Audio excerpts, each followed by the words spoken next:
Bismillahirrahmanirrahim. Assalamualaikum warahmatullahi wabarakatuh. Alhamdulillahilladzi bi ni'matihi tatimmu shalihat. Alladzi hadana li hadza wa ma kunna linahtadiya laula an hadana Allah. Asyhadu an la ilaha illallah wahdahu la syarika lah wa asyhadu anna Muhammadan abduhu wa rasuluh.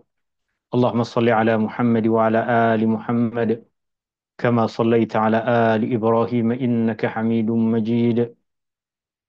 Allahumma barik ala Muhammad wa ala ali Muhammad كما باركت على آل إبراهيم إنك حميد مجيد سبحانك لا علم لنا إلا ما علمتنا إنك أنت السميع العليم اللهم إنا نسألك علما نافعا ورزقا طيبا وعملا متقبلا يا الله يا رحمن يا رحيم يا الله berkatilah umur kami Ya Allah berkatilah rizki yang kau limpahkan kepada kami Ya Allah berkatilah ahli keluarga kami Ya Allah berkatilah ilmu yang kau ajarkan kepada kami Ya Allah, berikanlah kepada kami ilmu yang bermanfaat.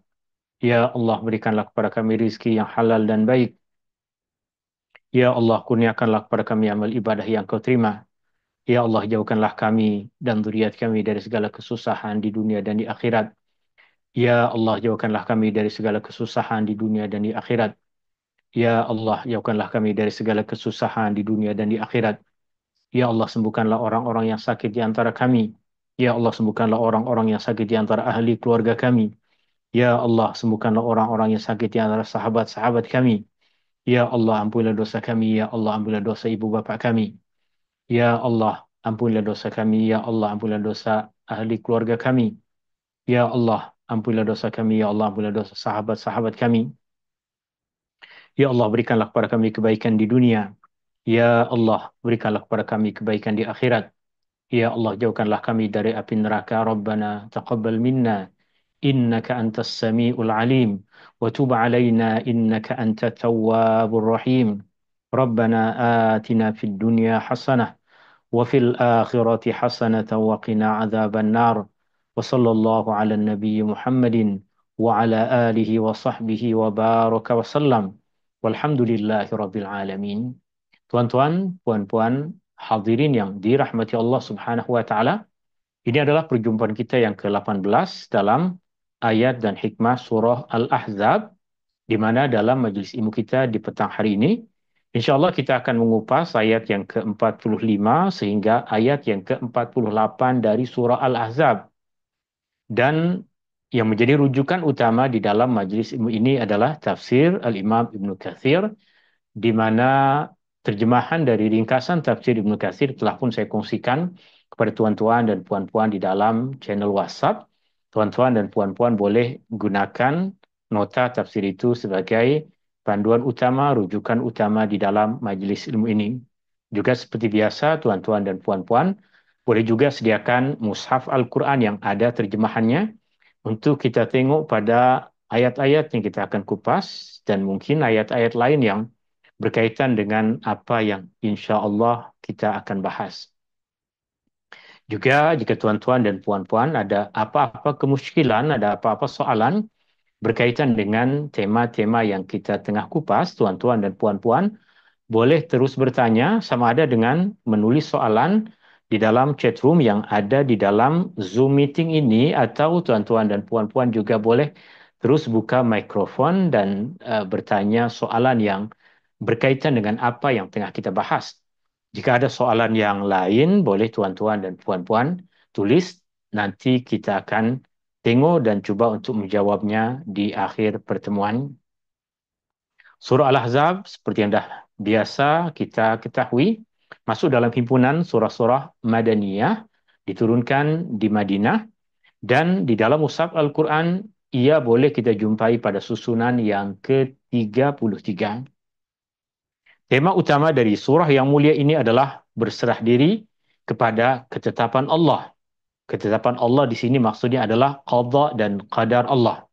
Dan juga berserah diri kepada syariat Allah, maksudnya adalah kita tunduk, patuh kepada syariat agama yang Allah Subhanahu wa taala turunkan kepada Rasulullah sallallahu alaihi wasallam, yang Rasulullah sallallahu alaihi wasallam sampaikan kepada kita. Ini ayat-ayat yang kita akan kupas dalam majelis ilmu kita di petang hari ini. Ayat ini secara khusus Allah Subhanahu wa taala berbicara kepada Rasulullah sallallahu alaihi wasallam sebagai satu lantikan dari Allah Subhanahu wa taala kepada Rasulullah sallallahu alaihi wasallam, memberikan perincian kepada Rasulullah sallallahu alaihi wasallam tentang sebahagian dari tugas-tugas Rasulullah sallallahu alaihi wasallam, meskipun Rasulullah sallallahu alaihi wasallam telah lama dilantik oleh Allah Subhanahu wa taala sebagai nabi dan rasul. Kita semua mengetahui ketika Allah Subhanahu wa taala turunkan kepada Rasulullah sallallahu alaihi wasallam 5 ayat pertama dari surah Al-Alaq, Iqra bismi rabbikal ladzi khalaq. Dengan penurunan 5 ayat pertama kepada Rasulullah sallallahu alaihi wasallam, 5 ayat pertama dari surah Al-Alaq kepada Rasulullah sallallahu alaihi wasallam, secara rasmi Rasulullah sallallahu alaihi wasallam dilantik menjadi seorang nabi. Kemudian dengan diturunkannya kepada Rasulullah sallallahu alaihi wasallam ayat-ayat pertama dari surah Al-Muddathir, secara rasmi Rasulullah sallallahu alaihi wasallam dilantik menjadi seorang rasul.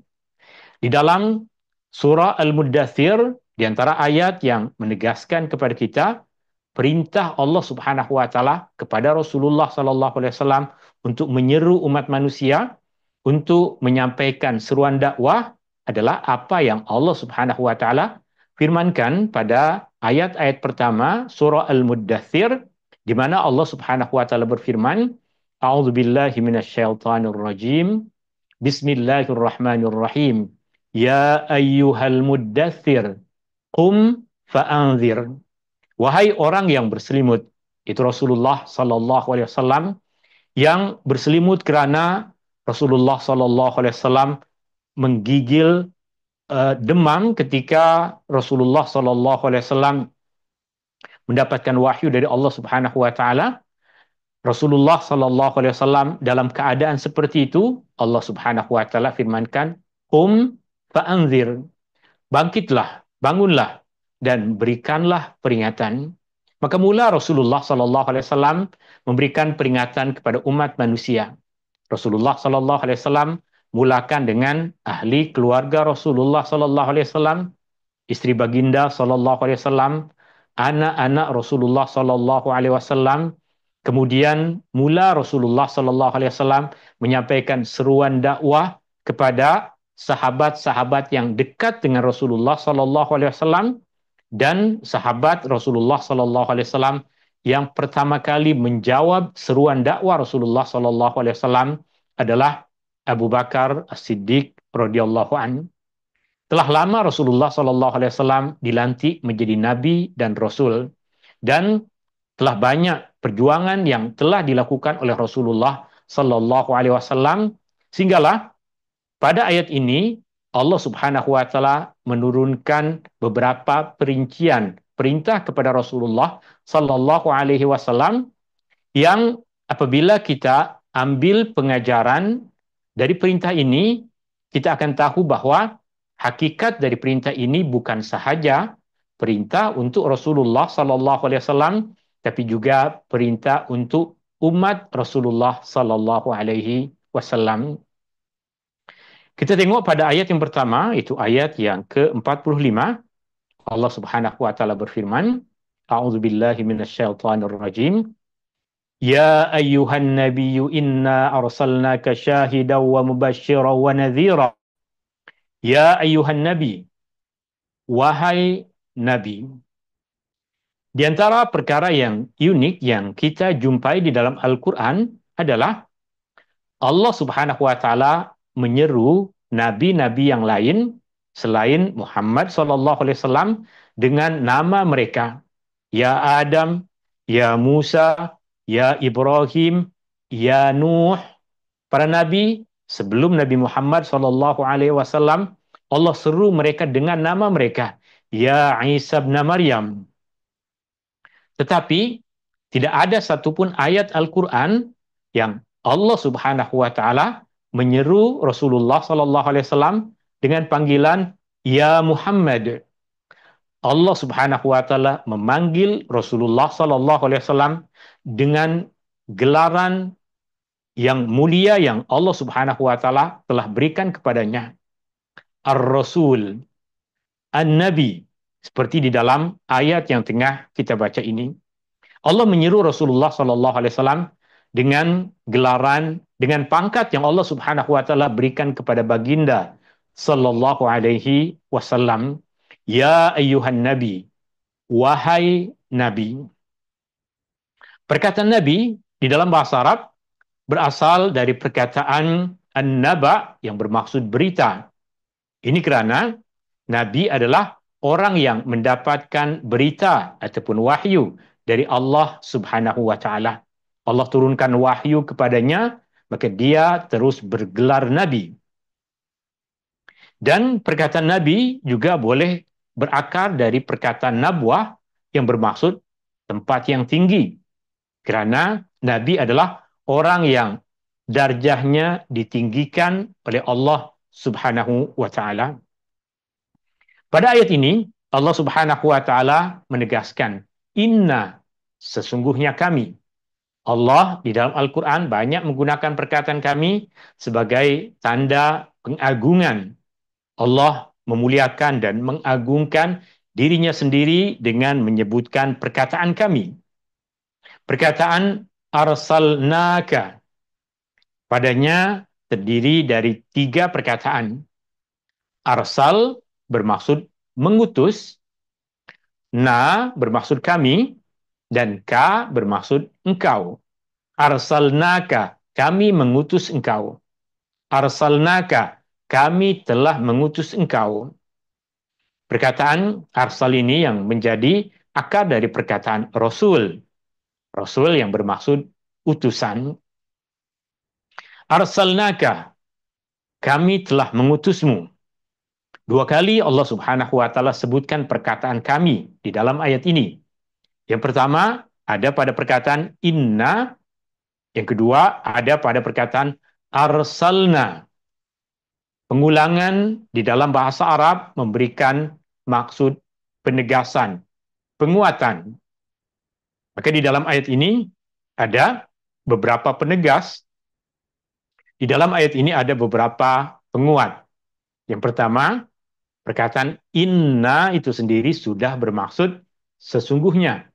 Ia adalah perkataan yang digunakan untuk menegaskan, ia adalah perkataan yang digunakan untuk menguatkan informasi yang disampaikan.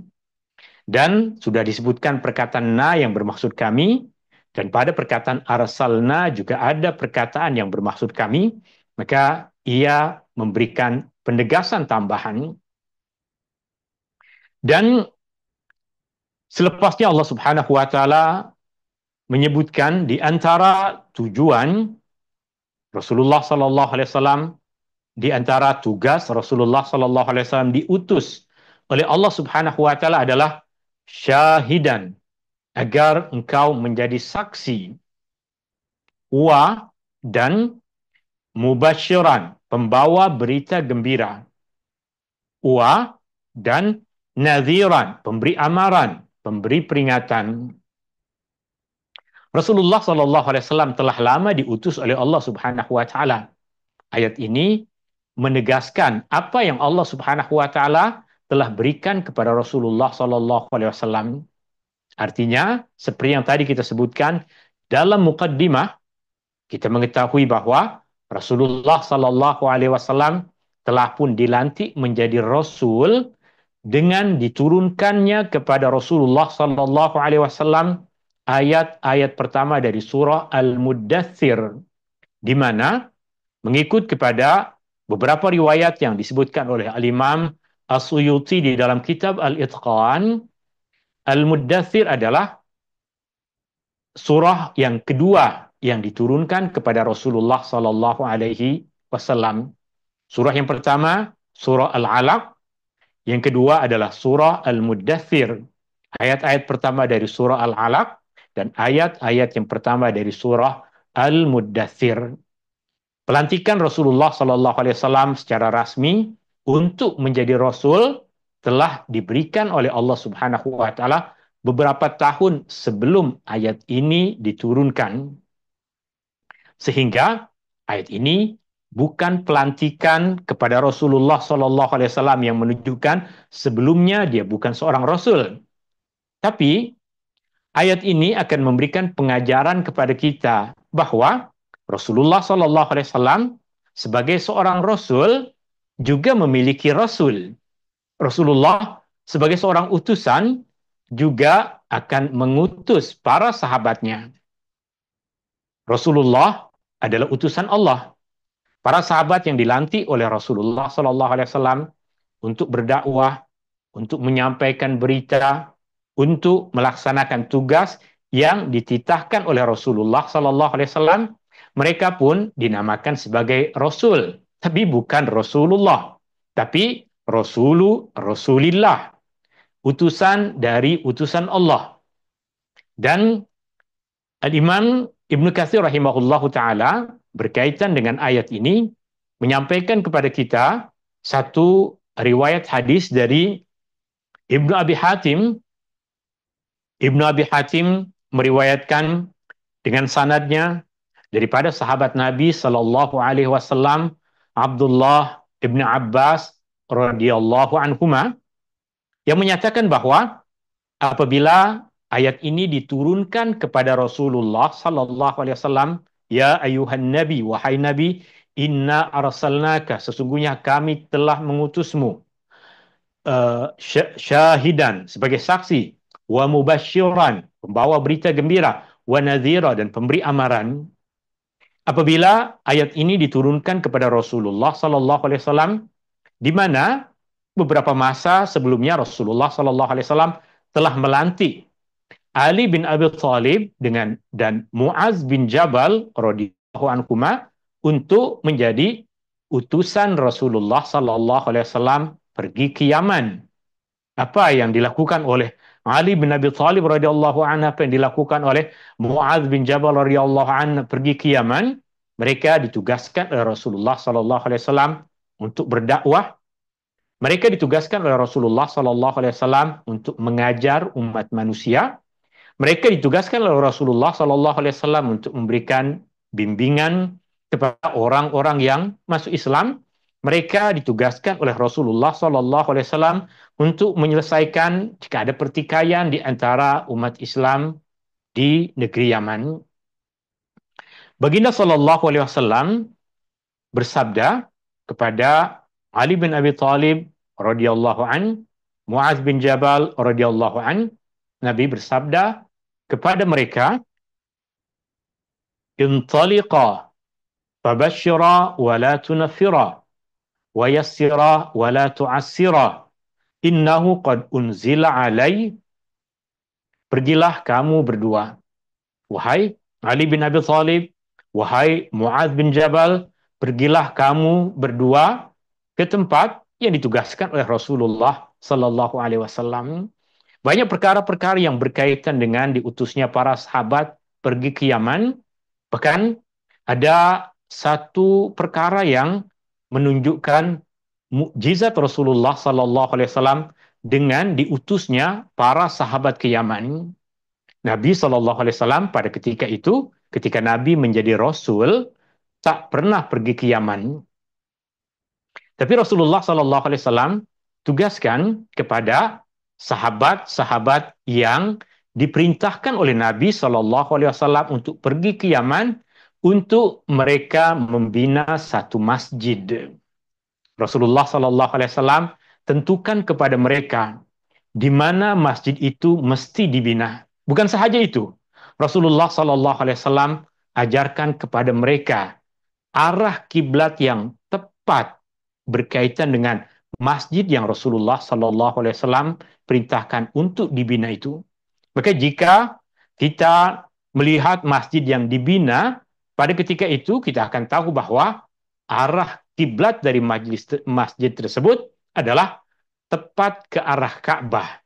Meskipun Rasulullah sallallahu alaihi wasallam tidak pergi ke tempat itu, Rasulullah sallallahu alaihi wasallam hanya memberitahu kepada mereka ke arah mana, menghadap ke arah bukit mana kamu mesti membina masjid itu, yang ketika kita saksikan pada keadaan kita sekarang, orang boleh menjumpai bahwa masjid tersebut adalah tepat arahnya ke arah Masjidil Haram. Pergilah kamu berdua, Ali bin Abi Thalib dan Mu'adz bin Jabal, dan sampaikanlah berita gembira. Ketika kamu berdakwah, ketika kamu menyampaikan agama, mengajarkan Islam, berikanlah berita gembira. Jangan menakutkan mereka. Orang-orang yang diperintahkan oleh Rasulullah Sallallahu Alaihi Wasallam untuk berdakwah, untuk menyebarkan agama, diperintahkan oleh Rasulullah Sallallahu Alaihi Wasallam untuk menyampaikan berita gembira akan luasnya ampunan Allah, besarnya kurnia Allah kepada orang yang beriman, surga yang Allah sediakan bagi orang-orang yang bertakwa. Jangan menakutkan mereka, jangan membuat mereka tidak selesa dengan agama Allah Subhanahu wa taala. Permudahkanlah, yassira wala tu'assira. Berikanlah kemudahan, jangan engkau menyusahkan. Innahu qad unzila alayya, sesungguhnya telah diturunkan kepadaku ayat, itu ayat yang tadi kita baca, di mana di dalam ayat tersebut Allah menyuruh Nabi SAW, mengutus Nabi SAW sebagai pembawa berita gembira. Maknanya, meskipun ayatnya diturunkan kepada Rasulullah SAW secara khusus tentang Rasulullah SAW, tapi ia adalah ayat yang pengajarannya untuk kita umatnya. Buktinya adalah ayat tersebut dijadikan sebagai panduan bagi Rasulullah SAW untuk memberikan tunjuk ajar kepada Ali bin Abi Thalib, kepada Mu'adz bin Jabal radhiyallahu anhu. Rasulullah Shallallahu Alaihi Wasallam bersabda, Ya ayyuhan nabi, wahai nabi, inna arsalnaka syahidan. Sesungguhnya kami mengutusmu sebagai saksi, syahidan, wa mubasyiran, pembawa berita gembira, wa nazira, dan pemberi amaran. Pada permulaan ayat ini, yang Allah Subhanahu wa taala berfirman, Ya ayyuhan nabi, inna arsalnaka syahidan. Apa maksud Rasulullah Sallallahu Alaihi Wasallam diutus sebagai seorang saksi? Apa maksud Rasulullah Sallallahu Alaihi Wasallam diutus sebagai seorang saksi? Imam Ibnu Katsir rahimahullahu taala memberikan kepada kita dua makna dari syahidan. Imam Ibnu Katsir berkata, ianya bermaksud yang pertama adalah bersaksi bahwa tiada Tuhan yang patut disembah melainkan Allah. Bersaksi akan keesaan Allah. Tiada sesiapa yang patut disembah melainkan Allah Ta'ala. Dan yang kedua, menjadi saksi ke atas amalan manusia pada hari kiamat. Menjadi saksi ke atas amalan manusia pada hari kiamat. Ini nampak macam pelik. Macam mana Rasulullah SAW menjadi saksi ke atas amalan manusia pada hari kiamat? Bukankah Rasulullah SAW tidak hidup bersama dengan semua manusia? Macam mana dia boleh menjadi saksi? Padahal kita tahu bahwa yang dinamakan saksi adalah orang yang menyaksikan satu peristiwa, orang yang melihat dengan mata kepalanya satu perkara terjadi. Jika terjadi satu kes pencurian di rumah kita, maka jika dipanggil saksi, maksudnya adalah orang yang melihat peristiwa tersebut, bahwa saya nampak dengan sedar, dengan mata saya ini bahwa bulan ini yang saya kenal wajahnya dengan pasti telah pecah masuk rumah bulan, saya melihatnya dengan sedar. Itu saksi. Lalu bagaimana Rasulullah SAW dikatakan sebagai saksi ke atas amal manusia pada hari kiamat nanti? Berkaitan dengan saksi, tentunya tuan-tuan dan puan-puan yang dirahmati Allah Subhanahu wa taala, ketika terjadi satu kes dan dibawa ke mahkamah, kita akan mengenal beberapa bentuk kesaksian. Bentuk kesaksian yang tadi kita sebutkan adalah saksi mata, orang yang menyaksikan perbuatan tersebut terjadi, dan Di antara saksi adalah saksi pakar tentang sesuatu. Saksi pakar maksudnya adalah orang yang tidak menyaksikan satu perbuatan terjadi, tapi dia ada kepakaran tertentu berkaitan dengan sesuatu yang terjadi di dalam case tersebut, yang dengan kepakaran yang ada padanya, dia boleh memberikan kesaksian bahwa apa yang dikatakan oleh fulan terdakwa ini, ataupun apa yang dikatakan oleh fulan mangsa ini adalah perkara yang benar. Jika case-nya berkaitan dengan sesuatu yang melibatkan kedokteran misalnya, pakar tentang sesuatu akan dipanggil untuk memberikan kesaksian. Adakah betul perkara sekian-sekian boleh menyebabkan seseorang pingsan? Adakah betul perkara sekian-sekian boleh menyebabkan orang mabuk? Adakah betul perkara sekian-sekian boleh menyebabkan tangan seseorang patah? Adakah betul perkara-perkara sekian? Maka orang tersebut dia tidak menyaksikan jenayah tadi terjadi, tapi dia dipanggil sebagai saksi untuk memberikan penilaian bahwa perkara ini adalah betul, perkara ini adalah salah. Perkara ini masuk akal, perkara itu tak masuk akal, perkara ini sesuai dengan apa yang dikatakan oleh penjenayah, perkara ini tidak sesuai dengan apa yang dikatakan oleh penjenayah itu. Misalnya, maka ketika itu Al-Imam Ibnu Katsir kaitkan ayat yang tengah kita kupas ini, makna dari perkataan saksi dengan apa yang Allah Subhanahu wa taala firmankan di dalam Al-Qur'an, wa kadzalika ja'alnakum ummatan wasata. Dan demikianlah kami telah jadikan engkau, wahai umat Rasulullah sallallahu alaihi wasallam, ummatan wasata, umat yang pertengahan, atau umat yang terbaik, atau umat yang adil. Litakunu syuhada'a 'alan nas, supaya kamu menjadi saksi. Artinya, orang yang memberi keterangan kepada umat manusia. Umat Islam adalah umat yang menjadi saksi. Kenapa? Karena apa yang ada pada kita, yaitu petunjuk Al-Quran dan petunjuk Rasulullah SAW, membuat kita tahu dengan pasti mana yang betul, mana yang salah. Membuat kita tahu dengan pasti bahwa orang-orang yang mengatakan bahwa Isa alaihissalam adalah Tuhan adalah perkara yang salah. Orang-orang yang mengatakan Isa putra Maryam adalah seorang nabi, seorang rasul adalah perkara yang benar. Kesaksian tersebut karena kita sebagai orang yang beriman ada pengetahuan, ada kepakaran dalam perkara itu. Kita tahu dengan yakin tanpa ada sedikit pun keraguan bahwa Isa putra Maryam adalah seorang nabi, seorang rasul, seorang manusia, anak kepada manusia. Litakunu syuhada 'alan nas, agar kamu menjadi saksi, itu orang yang memberikan keterangan kepada umat manusia. Wa yakuna rasulu 'alaikum syahida, dan rasul pula akan menjadi saksi, yaitu orang yang menerangkan kebenaran perbuatan kamu. Rasulullah sallallahu alaihi wasallam akan menjadi saksi ke atas kita. Rasulullah tak pernah melihat kita di dunia, tapi di akhirat nanti amal perbuatan kita ketika dihisab oleh Allah Subhanahu wa taala, Rasulullah sallallahu alaihi wasallam akan menjadi kesaksian. Betul, inilah perkara yang aku ajarkan. Betul, inilah perkara baik yang telah aku sampaikan. Salah, dia telah menyimpang dari apa yang aku sampaikan.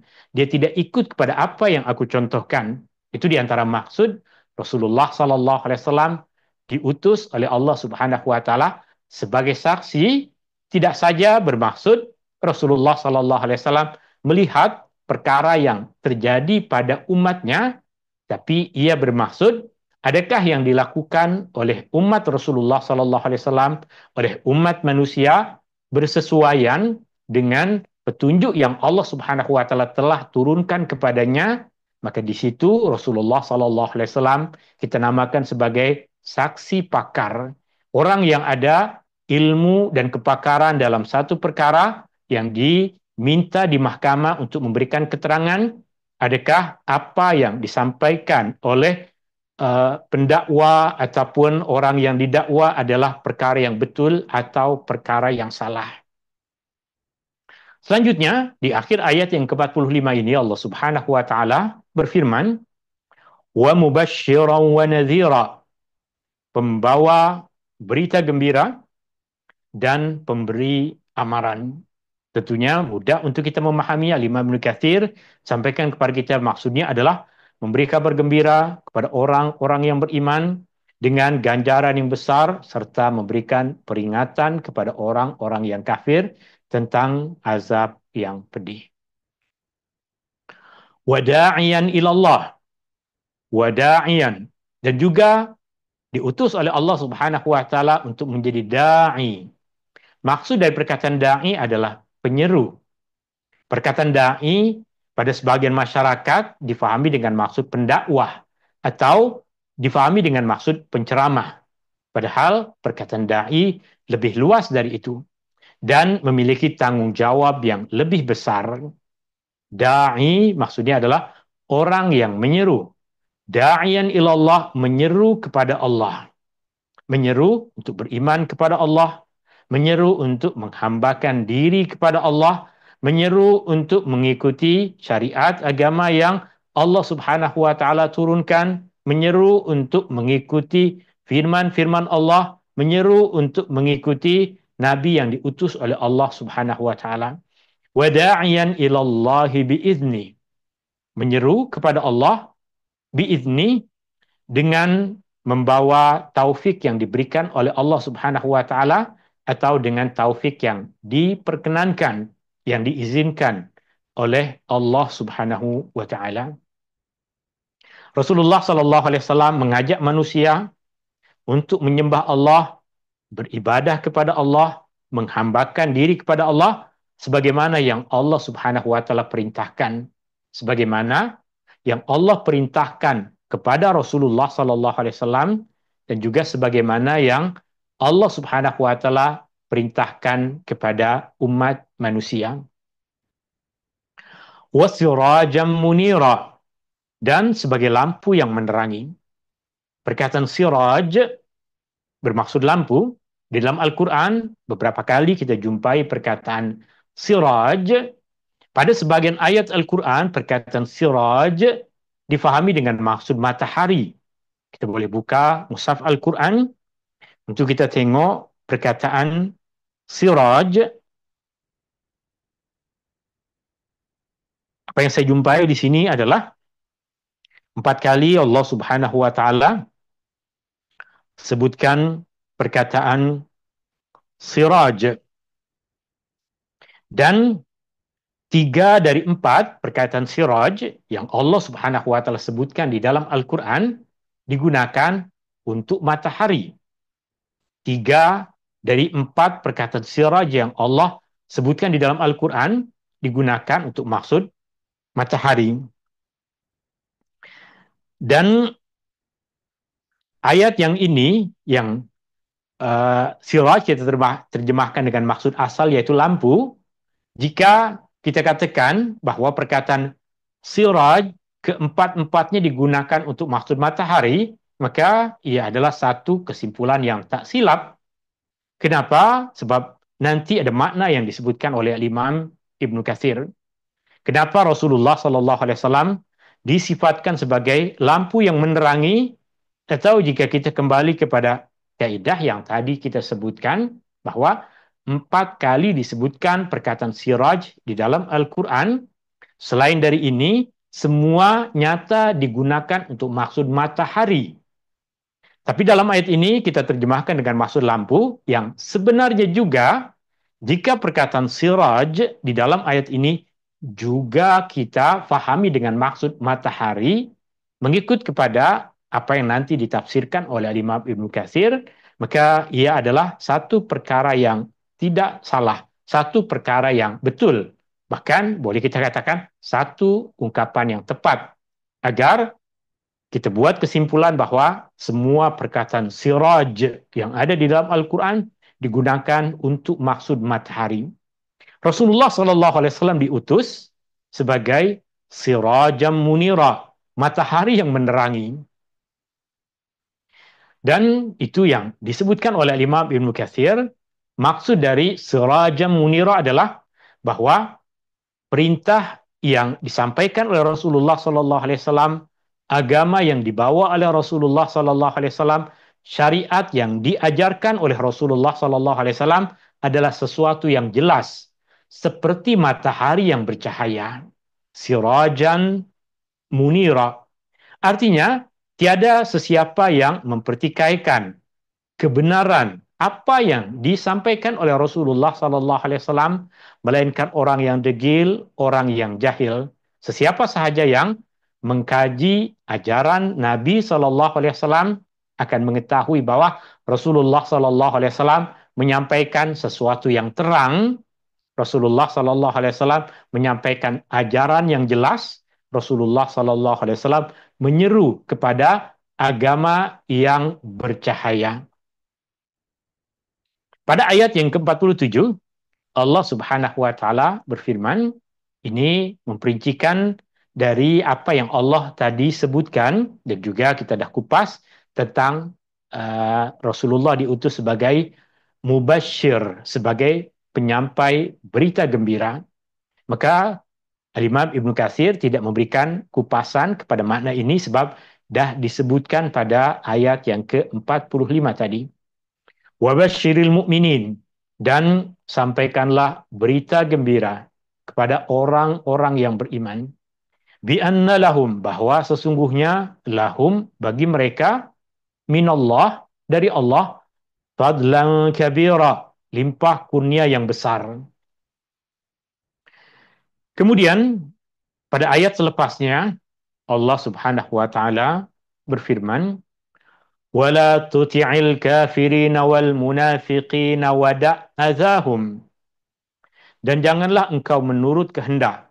Wa bermaksud dan, la bermaksud jangan, huruf ta pada perkataan tuti bermaksud engkau, kemudian ta dengan ain bermaksud taat, taat, tuti bermaksud engkau taat, adalah yang bermaksud jangan, la tuti bermaksud jangan engkau taat, jangan engkau menurut, jangan engkau patuh, al-kafirin pada orang-orang yang kafir, wal munafiqin dan orang-orang munafik.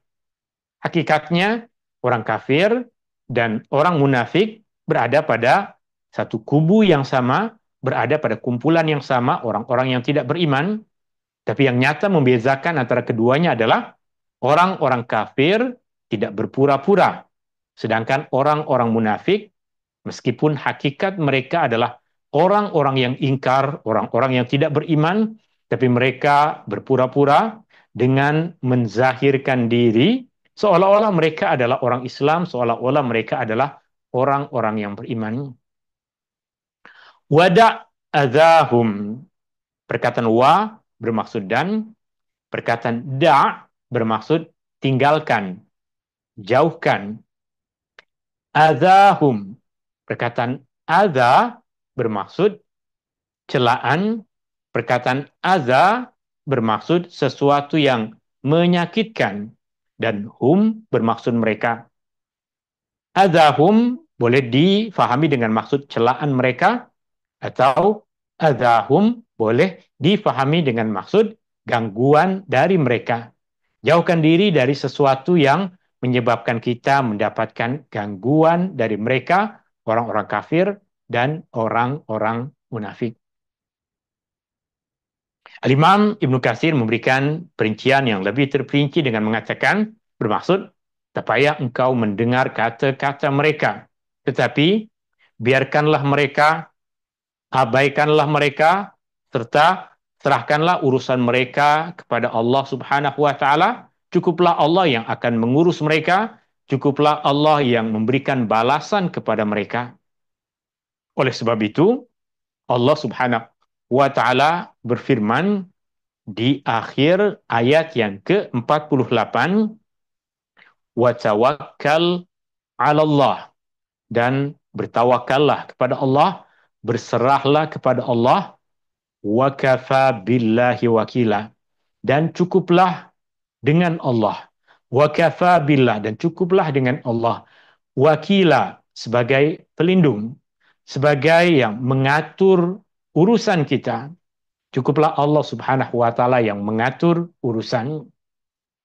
Dan ini adalah bagian yang terakhir dari ayat yang ke-48, dan dengan demikian selesailah pembahasan dari ayat-ayat ini, ayat 45 sehingga ayat yang ke-48, di mana ayat-ayatnya secara khusus Allah Subhanahu wa taala tengah berfirman kepada Rasulullah sallallahu alaihi wasallam, tapi pesan-pesan yang ada di dalam ayat ini tentunya bukan sahaja pesan bagi Rasulullah, tapi juga pesan bagi kita umatnya. Kerananya ketika ayat ini diturunkan kepada Rasulullah Sallallahu Alaihi Wasallam, Rasulullah Sallallahu Alaihi Wasallam segera jadikan ia sebagai bahagian dari pesan yang Rasulullah Sallallahu Alaihi Wasallam sampaikan kepada sahabatnya yang diutus untuk berdakwah, yang diutus untuk pergi ke Yaman, yaitu Ali bin Abi Thalib radhiyallahu an dan juga Muadz bin Jabal radhiyallahu an.